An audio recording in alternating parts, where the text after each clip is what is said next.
I'll hog it until the people come on, you know.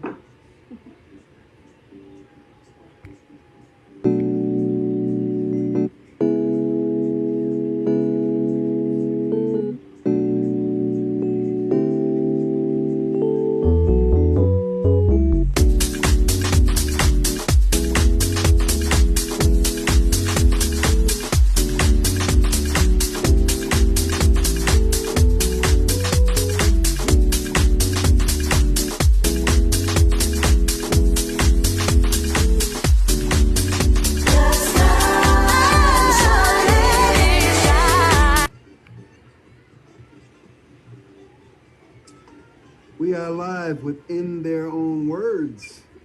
Today we have the amazing, still got his New York accent, even though he just moved to Vegas only about, what, 30 years ago? He still more than that.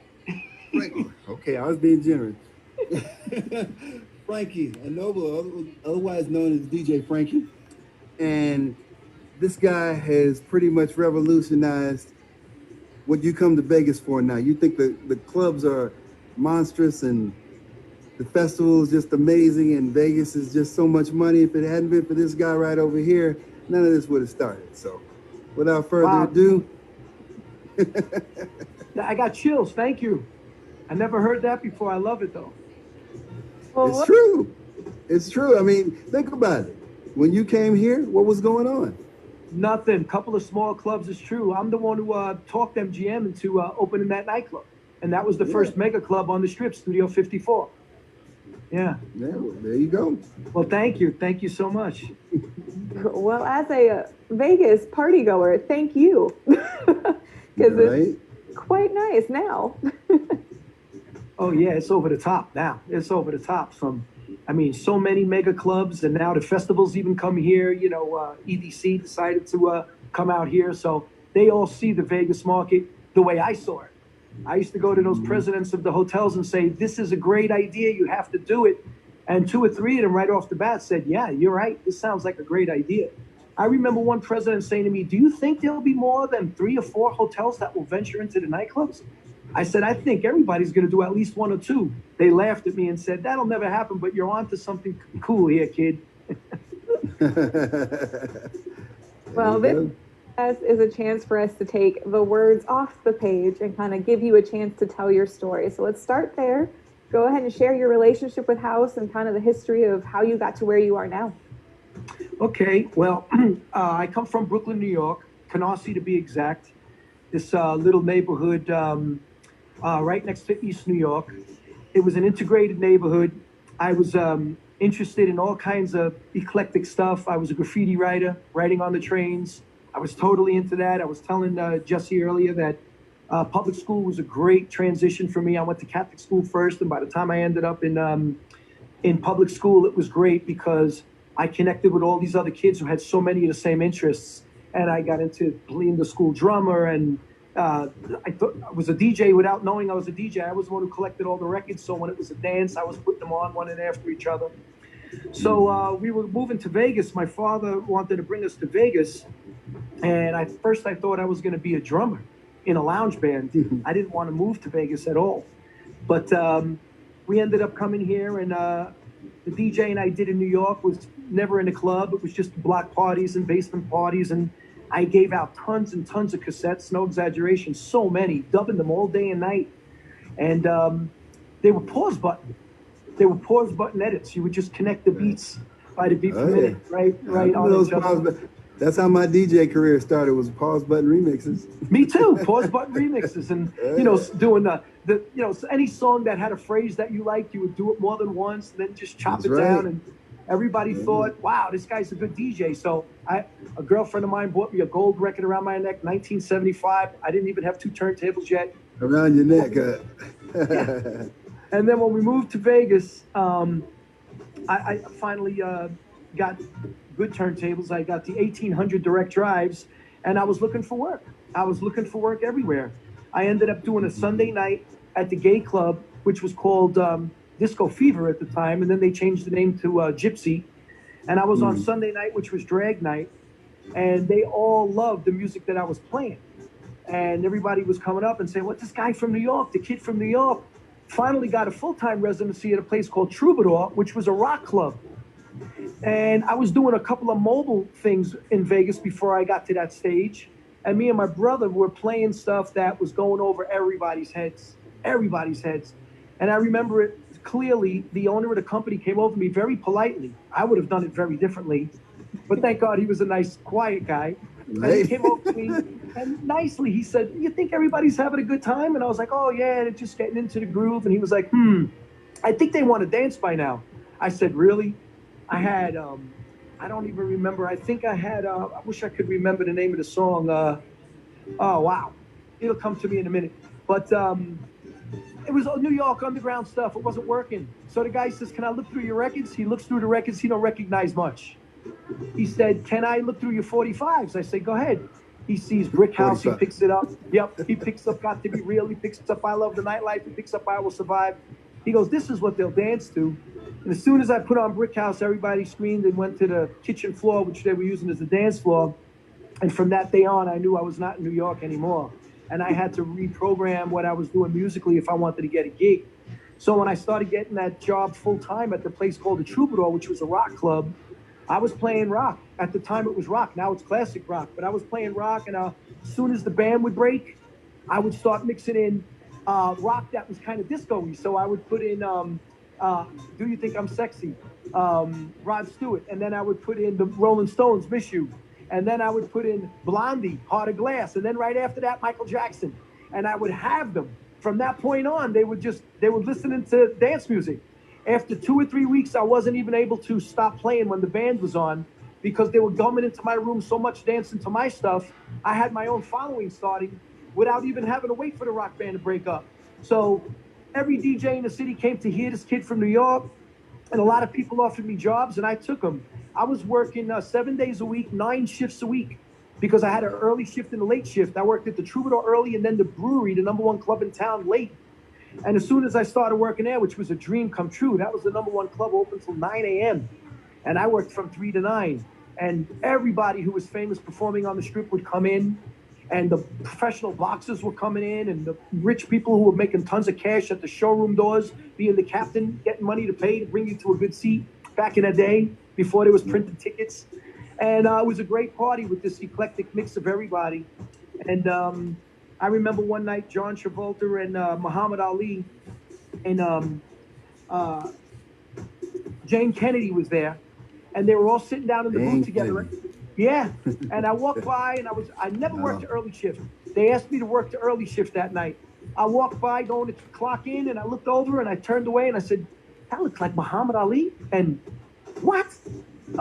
John Travolta? And I walked right back to the table and said, "What are you guys doing here?" And they said, "We heard this is the place to dance." I said, "Okay." And John Travolta said to me, "I don't know if you know what song I'm talking about, but it's great. It's got a saxophone. It's popular." He says, I don't know if you know what I'm talking about. And I said to myself, I wonder if it's On the Beat by the BB&Q Band. Oh, wow. I love that song. Called him up to the DJ booth and said, "John, is this it?" I put it on the air. He said, "Yes. Do you mind playing that a few times tonight when I ask you?" I said, "No problem." I ran in the back to call people to let them know Muhammad Ali, John Travolta, and Jane Kennedy was here. And everybody was on the phones already. Everybody was on the phones. That club packed up within 15 minutes. Poor John Travolta danced with everybody. He was hustling, and Jane Kennedy was alongside, clapping, laughing, seeing that he was handling it good, that everybody wanted to dance. And all of a sudden, I said, I got to do this. I got to do it. I played You Should Be Dancing from the movie. Saturday Night Fever was the only song he did not dance to all night. He looked at me and went like that and got off the floor.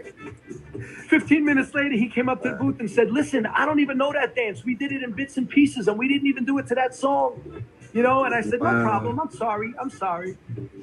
So from that point on, I was just spinning the disco and funk. And then when I started getting into the heavier funk, this guy named T-May Love would come in. He was on a radio station called KCEP in town, an urban radio station that was nonprofit, yeah. And he kept telling me, "Man, with the stuff that you play, you should come on a station and do a mix show." And I was like, "Really?" So I did, and I was accepted by that audience, and that was a big pat on the back for me. because I was like, I don't know, maybe I'm really not doing what they'll like, you know. And when they accepted that, it was unbelievable. I was on both stations. I was on 88.1 and 91.5. And this market was like the New York market as far as that goes. But the Anglos in this city were not into the same music unless they were just coming here from Chicago, New York, Boston, Philly. If they weren't a transient who just came from those big markets, this scene was very different. They were listening to pop stuff. You could tell by the way they were dancing, no rhythm at all, that they were not, you know, in mind to what we were doing from New York, Chicago, and Boston, Philly. And everybody started gravitating. You know, they say birds of a feather flock together. You started meeting people like you and Rory and the twins. And that motivated us to get into a whole different thing of throwing dances after dance after dance and seeing there was a market for it. And then years later, I did my own event at the theme park at MGM Grand. And I said to them, let me do this event. And they said, we just did one and it flopped. Only 300 people. I said, that's like saying, let me open up a casino. I'm going to flop. I don't know anything about that. You guys don't know what you're doing. So they said, let them do it. What do we have to lose? And we did 3,800 people. And after that was it. The MGM was saying, do you think we could open this club? We've been thinking about doing something. Wait a minute, what year is this? That was 1997 when we did the 3,800 people in the back. That's a long way from 1978 when I started at the brewery. I skipped up, you know. I went from the Troubadour to the brewery to my own dances, straight to that at the MGM Grand. Wait a minute, let me say something because I wanted to say it when you were saying it. How you picked up the phone, told them John Travolta and Muhammad Ali were there, and all of a sudden you had thousands of people, you know, hundreds of people show up. I was like, that was the social media of the late 70s and the early 80s. And I got to tell you how funny it was. This is no joke. There probably was 4 phones in there, 1 in the office, 2 in the kitchen, 1 at the front door. Everybody was on them saying the same thing I was saying. But literally within 15 minutes, that place was full because we usually didn't get crowded until, you know, 10:30. Here it was maybe 9:20, 9:30, an hour before anybody's usually in there, and it was packed. Because of that social media, like you just said. Yeah, I know. That was homegrown social media with the phone on the wall. It actually had a cord. Exactly. You mean phones don't have cords no more? No, not anymore. I actually saw a phone booth the other day, and I stood there and just looked at it like, wow. You remember especially when we had beepers, you had to have you got your beep, you saw your text, you had to run to a payphone, hit the payphone and call somebody back. Now I'm thinking about that, man. Do you realize how many germs were on that phone? And of course. Of course. Like, oh my God. Oh my We're God. Live. We're live with Frankie Anobile from New York by way of Las Vegas. He has one of the best stories in the book, actually. His story is so good and so long, he actually sits in 2 different chapters. So I don't even think you've seen the second part of it yet, huh? I didn't see it yet. I told you I can't wait. Mine's coming in the mail, so. Yeah. So In Their Own Words Live is a platform for the stories in the book to be able to talk to us live and fill us in on all the things they couldn't give us. Although, well, I know you, Frankie, you can talk, you can go. So what you put in the book is probably only a 1/100th of what you got to say. So it's true. Well, that's why I tried to bring up. I brought up the Travolta thing because I know I didn't put that in the book. Right. No, I wish you would have put that in the book. Yeah. Man, if I would have put on everything that came to my mind every day, I would have sent you 600 extra pages. Right. So, well, it's like 390 pages now. So I know. It would have been like 690. I got to tell you something, though, and this is no joke. The little stuff that I read in the book, and I'm just saying this because it's 100% true.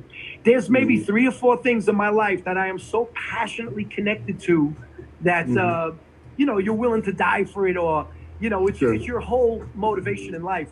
And this is one of them, music. But to read the way people were writing, I was so sucked into it more than any movie that I enjoy, because I can identify with these people picking up the record and smelling the brand new vinyl when they opened it on their pants by scraping the cellophane off, and then the plastic stays on the cover that way. You don't have to rip the plastic off. And talking about those kind of things and smelling the vinyl and looking at the artwork and getting a record that's warped every so often and being pissed you got to put it in the sun the next day for a minute and flatten it out. Nobody knows about that stuff. These kids who are working on a computer, they could be a DJ in a week because a friend of them gives them a friend of theirs will give them their music library, and then they start learning with 100 programs out there that blend the beats for you automatically. I'm not putting them down or nothing. I'm just saying they don't understand what we went through to get it to this point.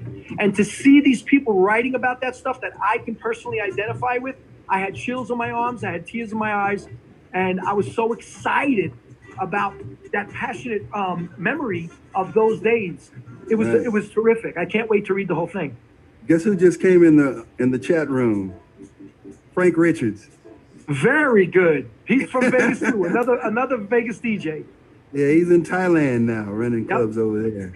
Yeah, I know. He's been liking Thailand for 2 years. He's been talking about that or more. He's been talking about Thailand. How you doing, Frank? Good to have you tune in. Well, Frankie, one thing that your story definitely does in this book is prove that being a DJ is also a mental game. You have to have that DJ intuition. And when you walked into clubs where it was rock fans, house fans, top 40 fans, how do you approach that landscape and try to figure out how to please everybody? You know, I'm so glad you asked that, because my trick used to be two things. Look at the way they dance and look at their shoes. If their shoes, you could tell so much by the shoes of what kind of cassette they had in their car. Nowadays, you know, an MP3 drive or whatever. But back then, those shoes would let you know what most probably they were listening to. And then you look at the way they dance. If they had rhythm, you could tell they were into dance music. You could just tell, you know? And a couple of moves, even before the Jordache and all those other moves came out, back in the day, 1972, the Penguin, the Funky Penguin, was the first dance I saw someone do that had a name to it, besides the twist. But I'm not talking about dances like that. I'm talking just by the way they moved, you could tell if they were spending time in clubs or not. And the shoes would definitely be the period at the end of the sentence to solidify. So you saw somebody wearing Birkenstocks or open sandals, you knew the Rolling Stones was what to put on. That Miss You by the Rolling Stones, you know. You saw somebody with a Kiana shirt and 5 gold chains on like me, you knew to put on anything from Don Ray, Got to Have Lovin', to Risky Changes or something like that, you know. And then we have another native New Yorker in the house. Lenny Fontana came to see us. Lenny, I mentioned you in the book, Lenny. I'm glad you're with us. Yeah. I do. I mentioned Lenny because, you know, he played Taboo as well, just like you did. And we got along well musically and mentally on so many different issues. We stay in touch till this day. Great soulful house DJ. I always loved his stuff, and that's what made me book him. I was like, I got to find out who this guy is and get him at Taboo. Soulful house. That's what we did at Taboo. The studio was like progressive house. Taboo was more soulful. All the stuff like, you know, Let No Man, everything from First Choice, not just that. Everything from First Choice, everything from the Philly label. That was the sound, and it was just a revamped version. And that's the way you loved Taboo for the same reason. It was very soulful. I loved it. And at studio, we were playing more of the progressive house, more on the electric, and over there it was more organic. But to get back to her question, I would know what to play just because of that. You know, just to see what the crowd was doing and how they were dancing and reacting, I would know what music to play, you know. That's awesome. And going all the way back to the beginning, so you were already drumming. So you already had rhythm. You already know how to work a beat. How did that play into finding your way to being a DJ? Tremendously, because I noticed that most DJs were musically inclined, whether they played a musician or not, or whether they played an instrument or not. But it's easier for musicians because you understand that not only the syncopated rhythm, but the bars and the changes. I didn't even know what a bar was at first, but I knew that if a song, for instance, Gino Socio, Try It Out, it would repeat every 4 beats, you know, bump, bump, bump, bum, bump. But then Good Times by Chic repeated every 16 beats. So if I was mixing Try It Out after Good Times, I could only mix it the last 4 beats of the 16-beat sequence and get out of it quickly if you want the dancers to never lose their step. Back in the day, people figured as long as you're keeping the tempo straight, you're good. That's not the case. If a dancer's dancing to that groove, 16 beats and then making a turn, 16 beats and then doing some kind of accent, you're going to ruin it by coming in with Try It Out 4 beats early and now it's breaking in a different spot. So it wasn't just about tempo for me. I'm OCD, I'm anal. I started counting every record, writing on the labels. Don't mix this till you pass 16. Don't mix until you pass 8. You know, like, for instance, CJ and Company, not We Got Our Own Thing, the other one, Devil's Gun. It's only a 24-beat intro. So I used to write on it, wait 8 before you let it go. You have to wait 8 beats before you start it so it breaks right. So it's supposed to sound like one song all night. If you're making it sound like one song all night, breaking correctly and everything, you're doing something right. And I was a little overboard with that. And people would say to me, gee, he's a little crazy. But that's the way I like to do it. So I took the drumming, and it was the drumming that made me go that crazy. Well, correct me if I'm wrong, but it was around the first time you were working with Jelly. You mentioned it in the story. Yeah. And he called it cheating. What did you mean by that? Well, exactly what I just explained. He thought I told him I was counting everything, so he would do a mix, and I would sing it in my head. So, for instance, "Only You" by Teddy Pendergrass. We were going back and forth between "Only You," Teddy Pendergrass, and "Law and Order." We by Love Committee, I think. So Law and Order was going Law and Order, gotta have Law and Order, and then he was putting in the other song. It was in a totally wrong spot, and I was like, wait a second, you got the beats blended, but I'm humming it in my head. It's not supposed to be there. So I said, I'll show you how it's done. So in the break of "Only You" by Teddy, I held the words in the earphone, Law and Order. I just held it right there and put the pot up immediately as soon as it went Law and Order, low. But I put it up and wrote it. It was shaky. Back then, there was no drum machines or computers, so the drummers would go from 118, they go crazy. And that song, "You Plus Me" by Undisputed Truth, it goes from 116 to 138. There's not a song out there I can think of that changes that drastically. Yeah. But you got to stay up with those drummers and ride it like a throttle on a motorcycle, touching your finger on it. And that's why I liked 1800s in the disco days better than the 1200s, because you can manipulate easier without getting a fight back from the platter, But, one thing I love about Frankie, we don't even have to interview him. He'll just go, he'll talk the whole time and give you 100 different stories. But the greatest part about it is he'll repeat those stories today, next week, next year, 10 years from now, and they'll be the same. They won't change. They won't differ. He's got the facts. He knows how it happened. He was there in the beginning, and that's why he was a perfect choice for this book. His stories are amazing, my man. Well, thank you so much. Thank you. I appreciate it. I know that I got lucky with, luck,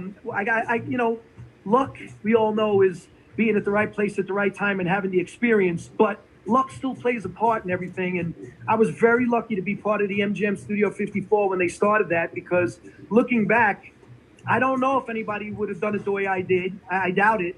But I think that they needed somebody like me with the New York background, with the underground music feel, with the knowledge of everything from rock to disco to funk and soul. You needed that to get that crowd to become what it became and to make that club as successful as it was. And now you see 2 clubs in every hotel, not only in Vegas, but everywhere across the world. And that all started with me pushing the MGM, saying, please take this shot, you will see.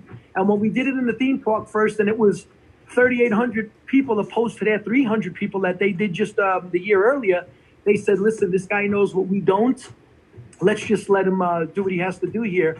And then when I was working with the 2 executives that were there, Candace Carroll and Mike Milner, it was an unbelievable team, the 3 of us. One person saw things stronger this way. One person saw things better for this way. But when we all came together, it worked out as a perfect storm. And I think we were very, very instrumental, at least, in getting the club world to where it's at in the Las Vegas landscape anyway. I don't think it would have been off if it wasn't for us there. The end result, I mean, it's a booming business out here now, but it's never easy to be the first one doing something. So when you were the first, did you get a lot of pushback, or was it a little bit more? Absolutely. Well, for instance, I had a black audience. I've been in this business so long that, I remember once a magazine was going to interview me, DJ magazine from London. And they said to me, how long you been spinning? I said 108 years or whatever. And they were like, well, we only do articles on house DJs. And I said, okay, well, what I played probably all ended up being house on one form or another, but I've only been playing house since probably 1982 and 83, That's what it became specific for me. And they said, well, we can't put you in the magazine because you're not just playing specifically house. I said, when you've been spinning 43 years like I have, 43 years. And if you want to count the pause button edit days, 45 years of DJing. I said, you didn't just play house. There was so many other genres before house came out. But to answer your question, when I started going to the major hotels, there was pushback because one hotel, there was an executive, this French food and beverage executive. He said to a hotel, watch out if you're going to do an event with DJ Frankie. because he brings in a black crowd by majority, and you're going to have to wear bulletproof vests. Well, the executive who told me that said, please don't say anything. I just want you to know. I said, you can't tell me something like that and expect me not to say anything. I said, I don't care if it means my gig. I called the guy up immediately, and he wasn't there, but I left him a message. And that was silly because everybody got to hear my message later throughout the hotel.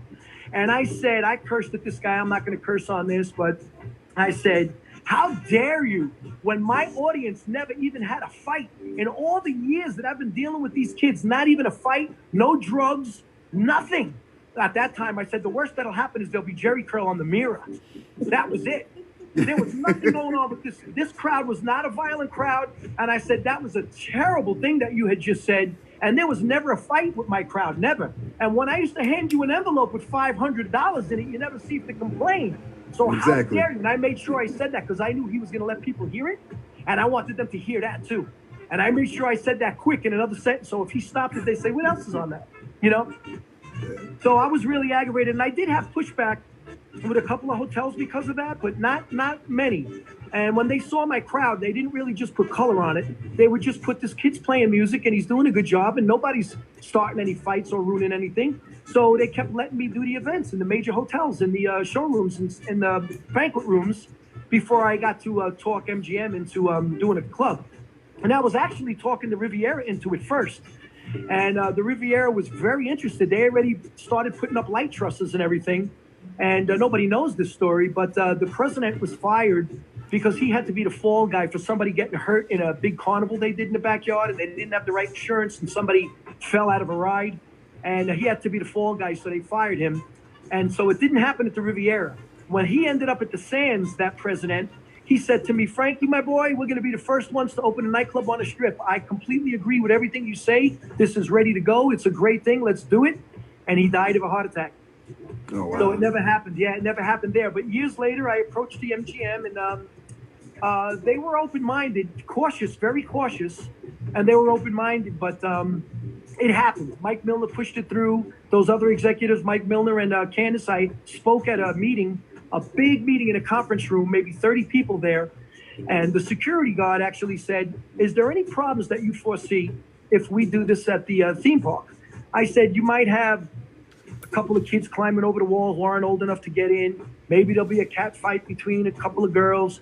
They might lean up against that car you have out there, you know, that you have on display, and that's it. And he says, that's it.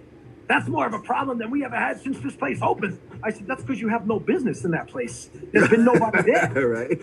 And Mike Milner took my back, and he said, you know what? If this kid's saying that we can make 20 grand a night, and this is something we should look into. And he got yelled at for taking my back in front of me. You know, they said you shouldn't have did that when he was there. You should have waited for him to leave. But long story short, we got it on, and that was it. After that, we ended up moving into the hotel and doing Studio 54. And there were some problems there. At first, they hired a manager who had a totally different concept of what he wanted to do. And he wanted to throw toilet paper in the air and confetti and like make, you know, he wanted to make it like a wedding. Like everybody was doing the limbo at a wedding. And I explained, you don't pay for the world's most famous name in nightclub entertainment, Studio 54, and then run it like you're doing the limbo rock at a wedding. You don't do that. So we clashed, and we finally won our way. And once we did it our way, you know, it became more famous than the original 54. The original 54 had fame from 77 to 79. That was it. Yeah, then the new people took it over and did, they did New Wave and they did Teen, and they lasted because they were good businessmen, but they didn't have that oomph and that world recognition anymore. This Studio 54 in Vegas started the whole trend of nightlife in the town that you see now, and we lasted 14 years. Yeah, 14 we're live with Frankie Anobile. Once again, DJ extraordinaire, starting the disco days in New York and came and took over Vegas. So all you that love to come to Vegas now and been going to the clubs, this is the man responsible. So make sure you give him his just due. The book is out as of June 4th. Go pick it up on Amazon. And there are lots of stories. We've been waiting on Simone, DJ Brat. She may make it and she may not make it, but doesn't seem like we need it right now because Frankie's taking it over. I did want to mention to Lauren that I had some pushback, but it wasn't much. I was very lucky to prove my point with my audience, and what we were doing musically was different than anything else that was happening, so they didn't have to expect problems. But I had a #1 song out, a #1 house song in March of 2013 called "Oh Mama Hey," and I collaborated with Chris Cox. Chris Cox, who has 60 #1 hits and remixes under his belt. And we did that together, and we've been friends for so many years. We talked about doing a song, and we finally did it. And that was one of the big feathers in my cap, outside of getting MGM to venture into the nightlife business and being the first.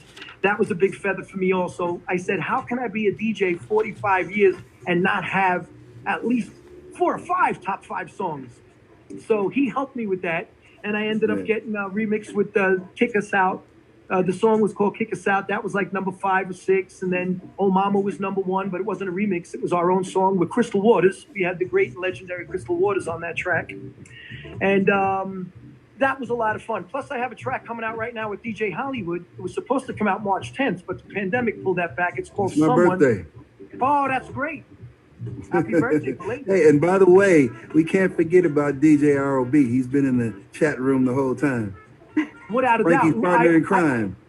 It's my partner in crime. I had many DJ partners. None lasted as long as ROB. I mentioned him in the book. He's in the book as well. So, Richard Scotti, ROB, Lenny Fontana, who tuned in. And I gave them all props because I've worked with them all, and I was happy to. You too, Jesse, worked with you. And, Jesse was at Taboo, and we tried to bring in all the best and real house guys who not only were the new school guys, but the guys who originated and the founders and stuff like Jesse all the way up to Carl Cox. So we tried to do the full spectrum of house in that club, although the main sound of it and the heartbeat of it was soulful house. That's what I love best because it reminded me of the disco days, So that's what I did. But yeah, Rob, my partner, R-O-B, right on beat. I gave him that name because this guy is right on beat. I mean, he'll throw in a song from the first beat and you don't hear a flam once, so. And most of your success, Frankie, was because from the start, you were just a tenacious person.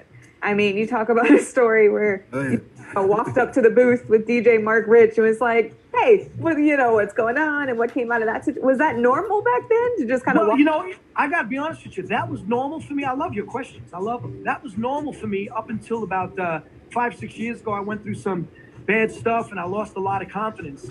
But until then, it was part of my everyday charisma. And I went up to this guy at the DJ booth because I saw he wasn't mixing, he wasn't blending.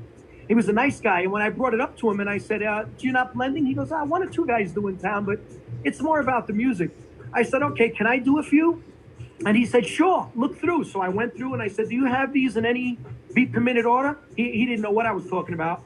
I said, because I'd like to make my own play pile and put a few records up front. He said, yeah, no problem. He had a method where if it was slow, they had a yellow sticker on it. If it was medium, he had an orange sticker on it. And if it was fast, he had a red sticker on it. Yeah. So I said, I'll put them back, in the color that they belong. But can I do a few? And he said, yeah. A few turned out to be, I don't know, maybe an hour. He was on the dance floor dancing with a girl. And I had to figure out how to work the monitor. He was the only DJ booth in the city that had monitors. The place was called Jubilation. Paul Anka, the singer and songwriter, was one of the owners of this place, Jubilation. It was a beautiful club. I mean, if you saw the gangster movies Casino, they do scenes that are supposedly in Jubilation. So all the gangsters were hanging out in there. Sammy Davis was in there. All the performers from the strip would go in there. And he let me spin. And I was spinning for a while, and I was beat blending. He had 1,100 turntables that were like the 1,800, but they had the stick this high. Yeah. My friend Richard Scotti ended up DJing there after that. And he mastered those 1,100s with that big twist stick, for the speed. The platter looked like a top hat with the balls on the bottom of it. And it had a long speed pitch stick. And he had a Bozak mixer. And it had monitors. So I was mixing all the stuff at the time. And he loved what I was doing, the DJ. So he came up and he said, you want a job? And I said, I would love it. So he gave me a job. I was 16 years old. And I'm used to everybody in New York knowing that everybody buys stuff off the back of the truck. Everybody walks around with fake ID. I just didn't realize that it wasn't right, So the kid says to me, you're 16 years old. I said, yeah. He said, all right, well, let's try and get you in anyway. And I got in, and then they asked me for a sheriff's card after about 2 weeks. And I said, what's that? He said, you have to have your thumbprint and be logged with the police to prove you're 21. So I used my brother's ID after that, but they knew my name was Frank already. His name is Michael. So it didn't work out, but they sent me to another kid named Gary Casio. And they said, Gary's underage himself and he hires underage. So I went in there this time with my brother's ID and I worked under that name and I was working there. And my very first night, the cops came in and they were checking IDs. So I got scared and he said, get off the turntables. And my brother finished the set for me. My brother was the one who got me involved in DJing by bringing home the turntables, and he was collecting music before me. And I remember he had, you know, the OJs and I Love Music and Love Train. And to me, I think the OJs don't get as much credit as they should for the straight 4-beat and doing the sounds that they did as well. But he had all that. He loved the song, the Detroit Emeralds, Feel the Need. And we were doing all those pause button edits with all this stuff. And he's the one who showed me the pause button as well. So he finished my set that night that they were checking the IDs. And I promise you, within 2 or 3 weeks, I was working almost every club in town, from the black clubs to the gay clubs to the pop clubs to the rock clubs, doing everything. So I just wanted to be behind turntables and be like the captain of the plane. Controller. I wanted to drive the ship, you know? The controller, yeah. Yeah, I wanted to control the show. Hey, tell me real quick. I just want to ask him this: when Utopia came about out here, tell us what that was like. For those that don't know, Utopia is kind of like what we would associate with the warehouse in Chicago, kind of, or the playground and music box, where underground finally got its own club and would stay open all night, and that's where people really got a taste of the underground in Vegas. Absolutely. I'm so glad you brought that up, because to connect that with the warehouse is a very fair connection. There was other clubs that had one night a week that did, you know, a house night, or, you know, they did a set at the end of the night. I used to play it always at the last end of the night. And this club was just a house club. That's all it was house music. And it brought in a lot of big jocks at the time. You know, everybody played there. I know Tiesto played there, Paul Van Dyke. They were all playing there before this thing blew up and their paychecks went 10 times higher. But this Vegas club became Vegas. Yeah, and it was a guy named Aaron and a guy named Gino who put it together. And there was also David Cohen, who became involved in it later on. But these guys all had, David Cohen. Yeah, they all had worldly travels under their belt, you know, going to Europe. And from New York to Europe, they were traveling clubs, and they would come back with these ideas and say, this is what we want to do. So when I got a night there at Utopia, one of the program directors only knew me from my hip hop sound, you know, and he was like, Frank, you know what you're going to be doing here? And I was like, yeah, what kind of question is that? So he came in one night when we were playing, and he was like, wow, I really did not know that you played this. I didn't know that you played house. And I was like, yeah, I was a little insulted that he actually said that, because we knew each other for years, you know? So he just didn't know. And me and Rob, that was me and Rob together doing a 2x4 set all night. And we were overlaying things, two turntables, you know, doing something and doing an acapella over it on the third one. And we had a lot of fun at Utopia. It was a great, great club. Not only was the music underground, the people were underground fully. So it was attracting the exact clientele to match the music and to match the atmosphere. It was a dark, dark club, you know, dark walls, and everybody loved it, because they could be in the corner just dazing out if they had to be, and nobody bothered them. But all of a sudden, they redesigned the club, and they painted everything white, and that ruined it. Now you can see 20 miles in that club, and nobody was just hiding out no more and feeling in their own world. It ruined it. You got Richard Scotty in the chat room, and he called you the West Coast Don. Oh, that's good. You know who else does that? Lenny Fontana. You know, Lenny Fontana calls me the West Coast Don. And, you know, Richie's been in the music business even longer than me, believe it or not. A couple of years before I was spinning, this guy was spinning, and he's known as the first white rapper. He rapped in 1983. He was on the Radar Records label that had that song, Tony Lee, Reach Up. That was their big song. He was produced by Gary's Gang, the group that had the disco song, you know, Keep On Dancing. Keep On Dancing. Eric Matthews, Eric Matthews produced him, and he had the first rap record out. And I actually had some words on it, because we used to rap together. So I had some of my hooks on it. Actually, the hook of the record was mine. So, yeah, I've been in the music business. It's been my whole life. I love it. And that's something I'm really, really passionate about. So yeah, we can tell. Yeah, like what, you know, what I don't know if any of you guys go through this problem. I hope you can answer this honestly for me. If you're in a car driving to LA with somebody else who's driving, and they're playing their own kind of music that you don't get into, It drives me crazy. An old girlfriend of mine, we were driving to LA and she was playing Madonna like half the way. And I was like, listen, believe it or not, I like Madonna. Not really to listen to. I like her and I could play it because I know it's a good tool. It's like having a good hammer. When you want to knock the nail in for the dance floor, it'll get on. But I can't listen to this the whole way. Come on, man. So we never traveled again unless I brought my CDs. And I just want to know if you guys go through that, you know, with being in a closed, confined area, forced to listen to stuff that you really don't gel on. No, see, I have to control the music, period. And then that's what I mean. Even like my friends expect me to do it because I'm the DJ. Anyway, Right. But I have to control the music because you get into some people's cars and I'm sitting there like looking at them all. So, what the heck are you listening to? Yeah. I'm so glad you said that because I knew I wasn't the only one. But I wanted to see how hard that was for everyone else. Lauren, what were you saying? Lauren was ready. The aux cord in my car is like the deepest trust. If I give you the aux cord and let you play your music, there is trust. That's great. That's like handing the turntables over to you, going in the booth and saying you could play in my house. That's great. Do this. I know you. Other than that, absolutely not. So you know what? I'd rather take my car and spend the money on the gas, just so I'm in control of the radio, because that I can't stand 5 hours of something it's like torture. It's like the Chinese water torture. One drop at a time on your forehead. I can't do it. Absolutely. But like you mentioned, you've been in the game a long time. Was there ever kind of a burnout spot where you were just kind of like, I can't do this anymore? Well, I'll be honest with you. Never was I burnt out, but I'll tell you this: in the 45 years I've been spinning, I never had any other job. This was not a hobby for me on the side. This was not a second job against, you know, my full-time job. This was my full-time job, and I was blessed enough to make a living out of it. You know, I didn't get burnt out, but I will tell you that without a crowd really loving the music that I'm playing, it's not fun for me. 2 years ago, I was spinning at a place that I had to play pop music all night. And, you know, it wasn't that much fun for me. I mean, it's better than sweeping the street. You know, I'm still on turntables. Mm-hmm. I really am. I don't do controllers, or I have a controller and I got CD players, but I prefer the turntables and I still use them. So it's still fun to spin rather than sweeping the street, but I don't feel the same passion about it. When you play a song that you know the crowd was waiting for and you mix it just right and the impact point comes in at 32 or 64 and they scream, you get chills. That's better than any drug.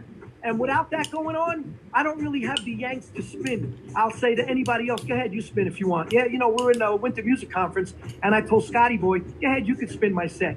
Because I saw they weren't screaming to the right songs. Nobody was really music enthusiasts. They were there for pop reasons and the, you know. To take pictures, got the phone out. Yeah, I see people who go to Hakkasan, they can't wait to take a picture with the logo in the background, and they can't tell you the name of one song that played. You know? No, because they're really not. And they got Shazam. We used to have girls coming up to the booth saying, can you play, this is way before Shazam. They would, at Utopia, this girl would come up and say, can you play Silence?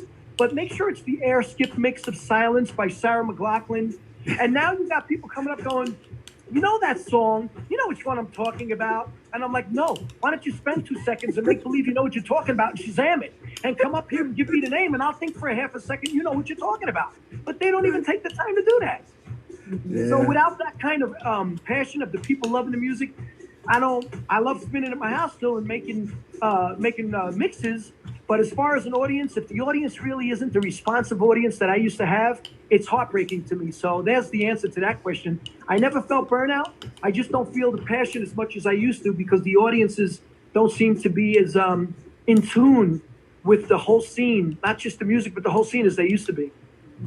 And I personally, obviously, have not been on the turntables, but being with my Uncle Jesse, 4th of July, when he's on the turntables and watching people react like, I can't imagine, because there's no better feeling for me than being next to him on 4th of July. So to actually be the one responsible for that has to be an amazing.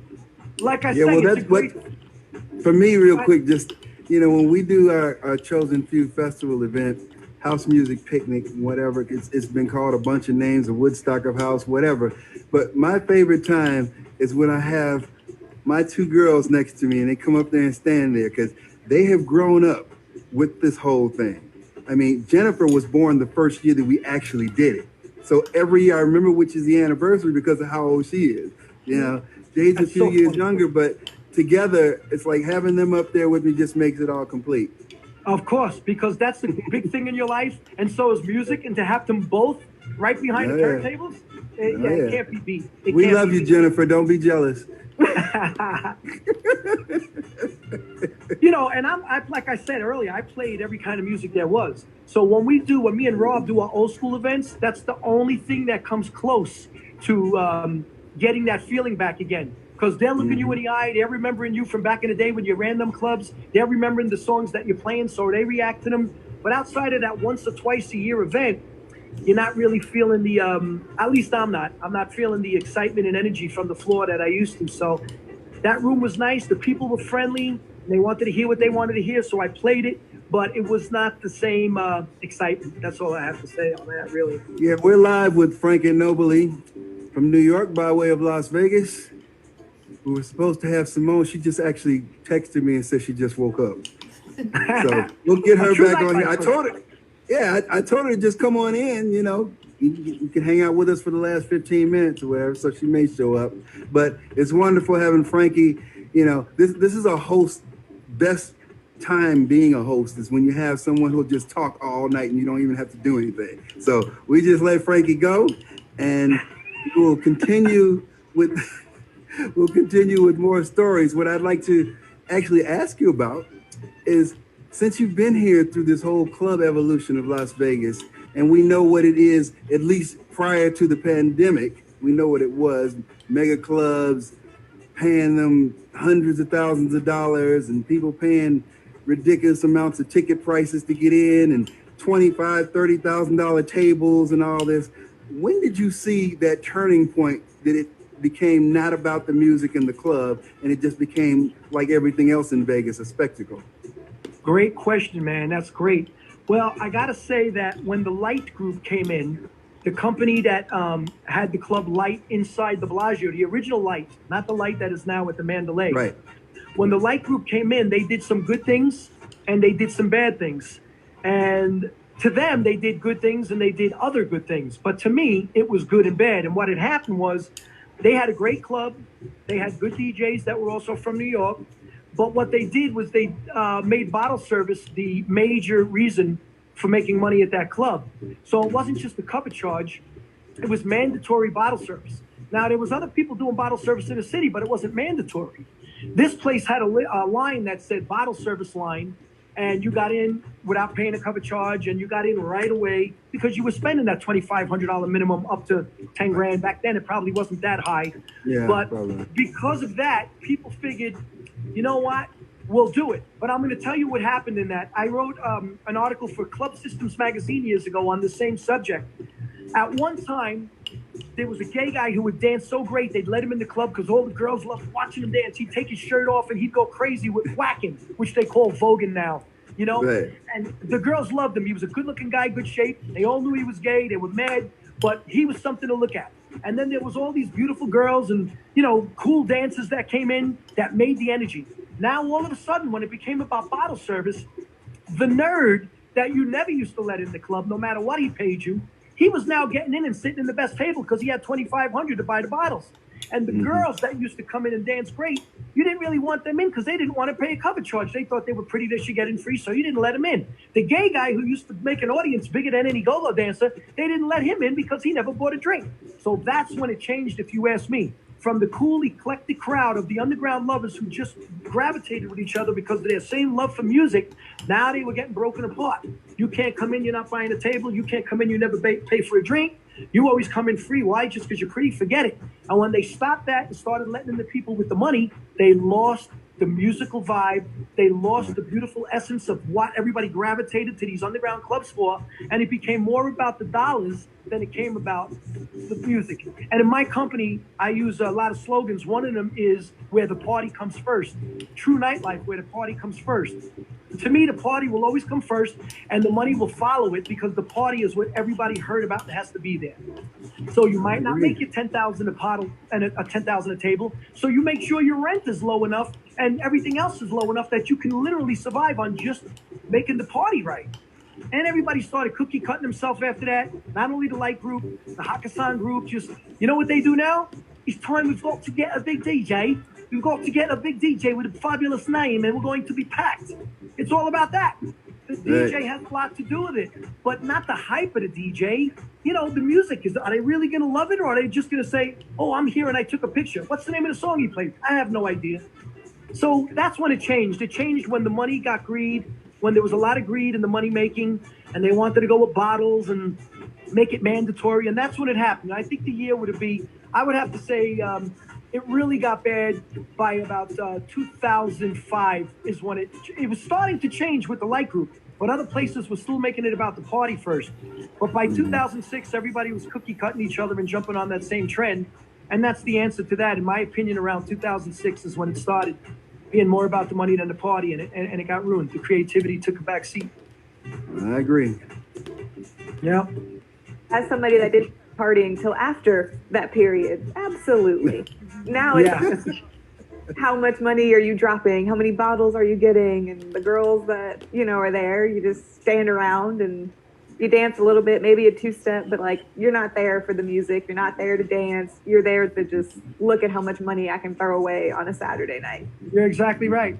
And, you know, I mean, I still love the atmosphere because I like the loud music and the lights going, but I would say it's probably 20%. And it's not just because I got older. It is not just because I got older. That might be part of it.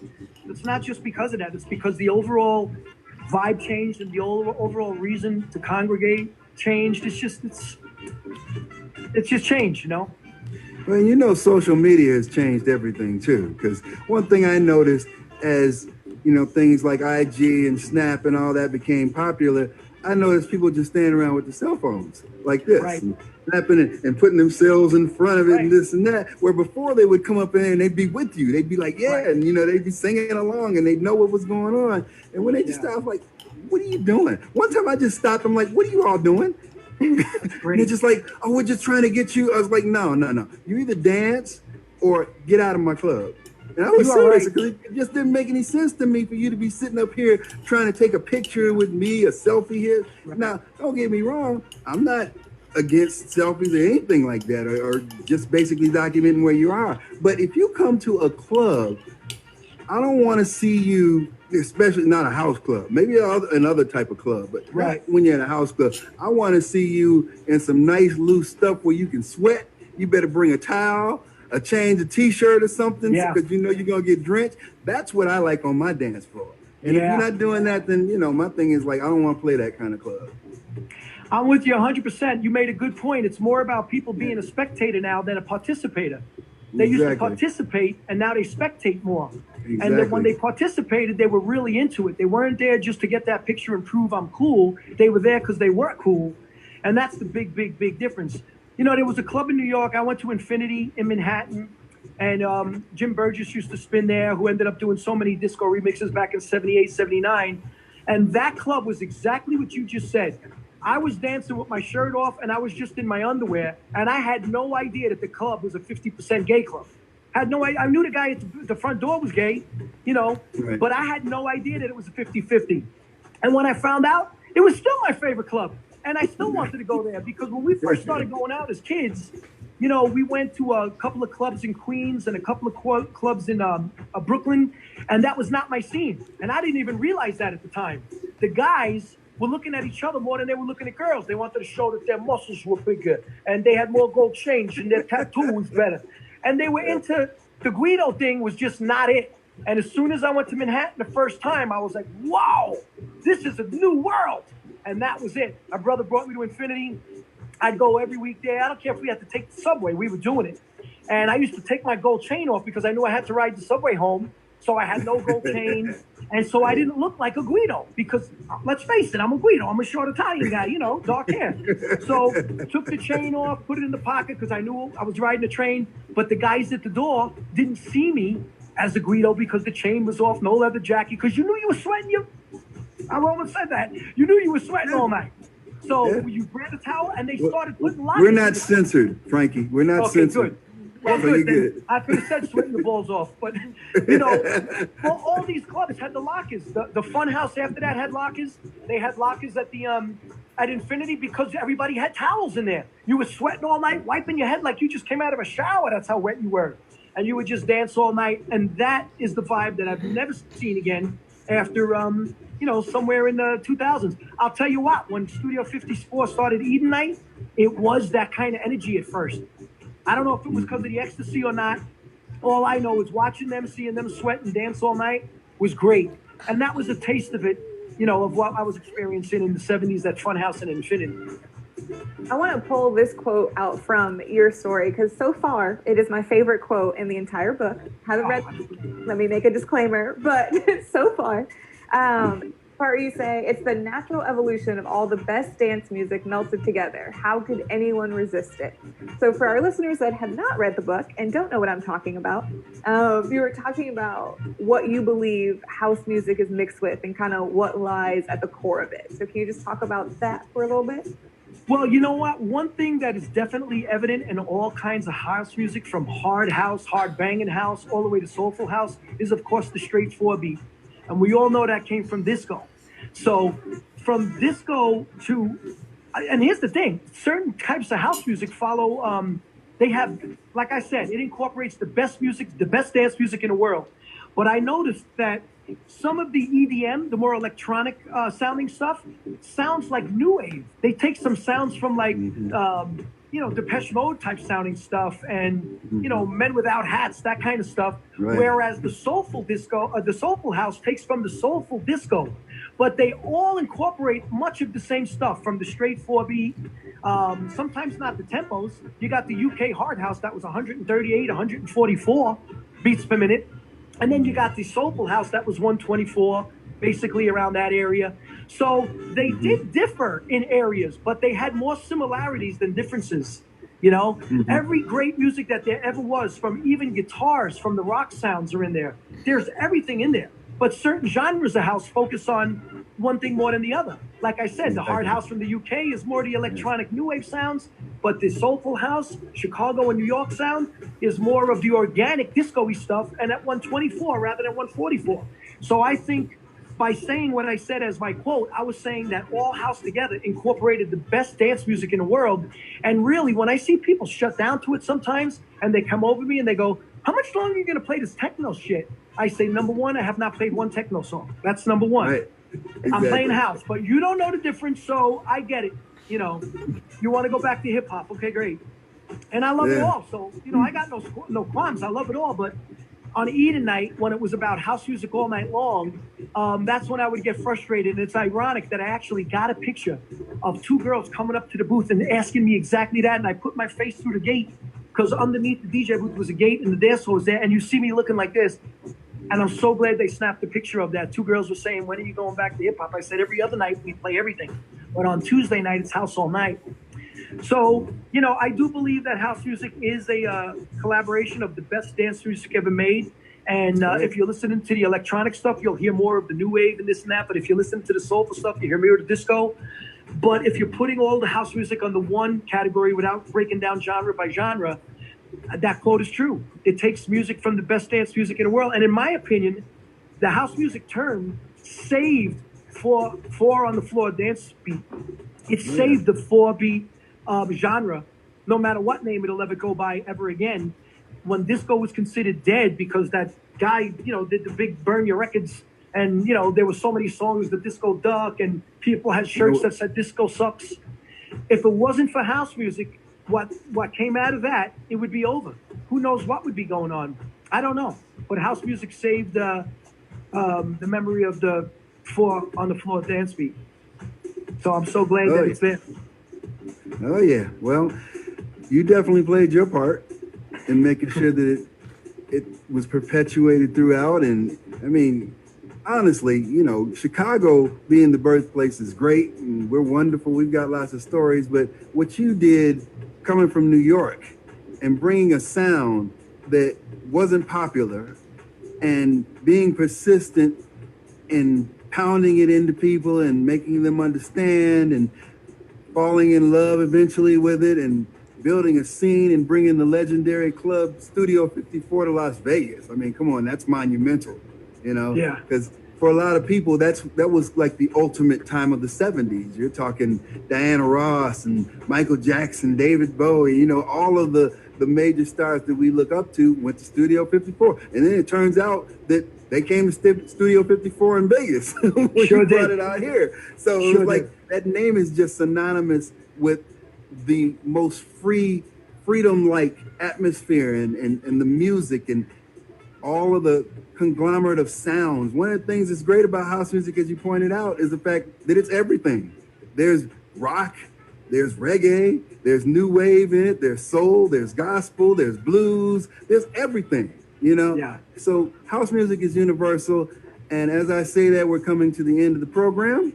So I would like to thank once again, Frankie Anobile. We're gonna have you back, man, because I'm sure you still got about 5-6 more hours of stuff to go. I got about 11 more years. I got 11 more years. RLB just said, well, no, it wasn't. It was Richie. He said that now that I've told you you can cuss, watch out. I was like, yeah, that's absolutely true. But once again, this is another night of amazing stories. It's in their own, I can't even pronounce the name of my own book, In Their Own Words Live. We do this every night at 6 p.m. Pacific, 8 p.m. Central, 9 p.m. Eastern, 2 a.m. GMT +1, which is London. And the other night we actually had JB on from Australia, so I should start saying what time that happens as well. I think that's 11 a.m. in Sydney, Australia. Tomorrow, we take a trip to Detroit. We'll have Detroit's own Bruce Bailey, one of the prominent promoters out of there, and a great DJ, as well as Paula Johnson, who herself just has some incredible stories. So come on back tomorrow night and visit us, same time, same station, and make sure you go to Amazon.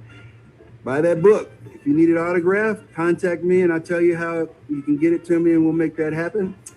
My lovely co-host, Jade, thank you once again for keeping things flowing, and we will see you again tomorrow.